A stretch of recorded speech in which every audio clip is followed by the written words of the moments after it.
Алматы қаласының әкімі Ақа Ахметжан, еңбегі еленіп отырған ел азаматтары, мынау бүгін өте құбылысты таңғажайып уақыт мына болып отырған нәрсе.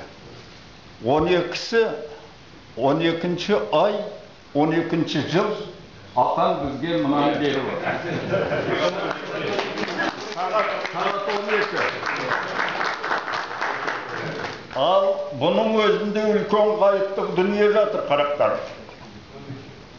Неге десең, бұл эпоха ауысады, міне 21 декабрьде. 26 мың жыл біз мына 5-ші рассамыз. Тән құмарлығына таңылып қалған бейшарамыз біз.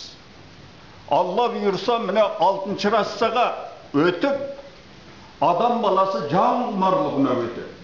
Жан құмарлығына өткен уақытта қазіргі бізді міне қан қақсатып жүрген коррупция, нашақорлық, әйелдердегі бедеулік, міне осының барлығы кетеді.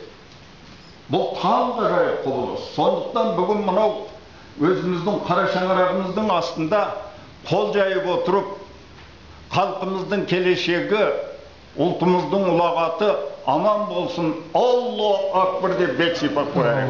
Менің айтатыным осы.